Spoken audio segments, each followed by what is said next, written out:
develop itchy ears, and this is another case. This patient began her menopause a few years ago, and at the same time she developed this ear condition, otitis externa, and now she has to have it cleaned every 6 months. So we're just in the left ear. Now there's a lot of dead keratin, so dead skin, and also some dry earwax. The patient's ear canal is narrow laterally, so near to the entrance of the ear is quite narrow, and then where the second bend is, so where the cartilaginous portion of the ear canal, so think about the ear canal in thirds. The outer third of the ear canal is made up of cartilage, and the inner 2/3 is made up of bone. At that juncture, so the osteocartilaginous juncture, the ear canal widens a bit, so that it's the cartilage portion that's quite narrow, and that could also be a potential reason why her ear's getting blocked. So as the wax and dry skin is trying to migrate, it's getting trapped at the narrow. You can just see here where the ear canal is, it narrows and it widens again. I just used an ear hook combined with suction to remove the drier, more lateral plug of wax and dry skin out of the ear. This is a bit deeper now. This is beyond the cartilaginous portion. We're on the bony part now.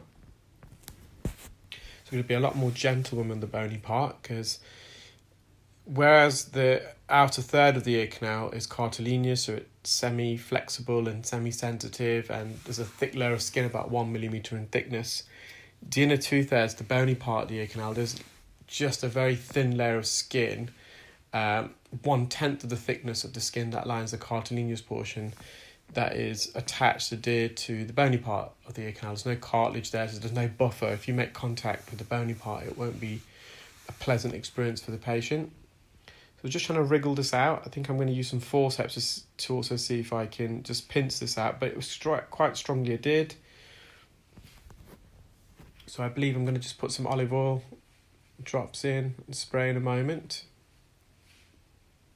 So this is kind of lodged, because this plug is larger than the narrow part of the ear canal. It's hard to bring forward because it gets trapped.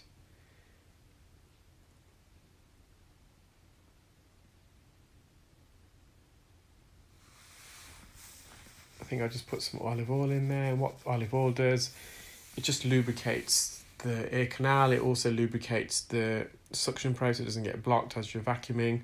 It helps to bind the dry skin and wax together,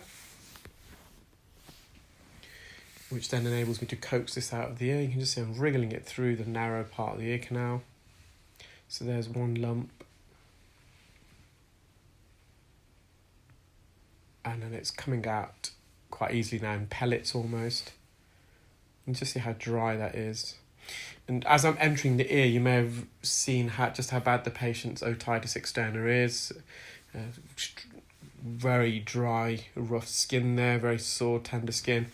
The patient has got some treatment for it,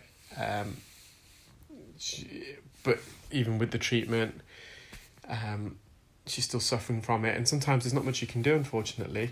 I think patients also had allergy testing. She's seen an ENT doctor, seeing a dermatologist. And it's a very hard thing for a patient to overcome. Hoping that it's just post-menopause that her symptoms improve. There's more don'ts than do's in this case for the patient. So we've discussed with the patient to avoid water into the ear, and also don't poke in the ear canal. So you can see the bony part of the ear is really healthy. So it's a nice skin complexion. There's not too much dry skin. It's just more laterally where the patient's getting her otitis externa. So I'm just mopping up now. So again, this is the cartilaginous portion, and you can see the ear narrows and it widens. So where that rim is on the top of the screen, that's the point where the cartilage turns into bone, and that's the patient's eardrum. So that looks pretty healthy. Just onto the right, you can see again laterally on the cartilaginous portion, the outer third, just how dry her ear canal is. Just using an ear hook, it's pretty dry. Just trying to stab it in to the core as I'm bringing it forwards. I've just got to be careful that I don't embed the tip of the hook at the base of the ear canal and scratch it. So it's just got lodged near the entrance. And slowly but surely, it's almost out now. You can see all the dry skin. You can see some of the fresher skin on the periphery on the outside, whereas the core's a bit darker, so it's oxidized. So lovely, healthy eardrum. I'm just going to mop up around the edge.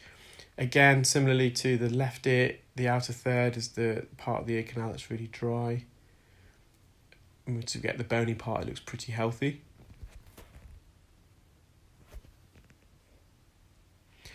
It's really crusty here. I'm just trying to lift this off the canal wall. Just some dry skin here, just trying to hide, trying to stay out of sight. Managed to get that out, and there's some just at the roof to the left. So we're just going to gently peel this off.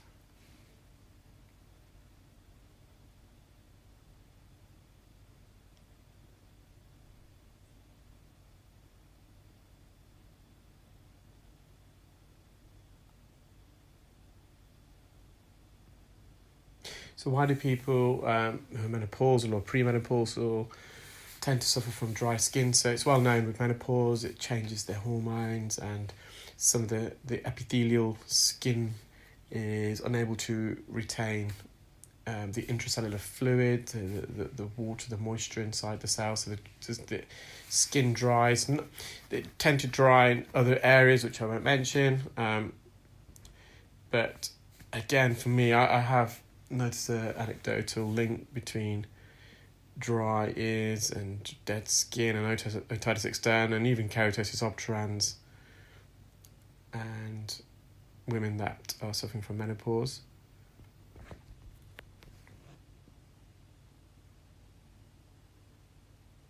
If anyone's watching, a subscriber or follower, and if they obviously can add to this anecdotal research by leaving a comment, it'd be very much appreciated. Of course, don't feel obliged to, because otherwise others may know your health history and you may not want them to do that, so don't feel you have to. But I know in some past videos a lot of people have made reference and they find it quite reassuring that they can put a link to their conditions and the onset of it. So just some dry skin at the roof of the ear canal. This is just beyond the osseo-cartilaginous juncture. And just managed to just peel that away though. There you'll get a view of the eardrum in a moment. That's nice and healthy. Patient can hear a lot better, and you're going to see a close-up of some of the dry skin wax that I removed. See, some parts are quite dark in complexion, so they're the oxidized bits, they're the bits that have been there longer. The more lighter shade, the fresh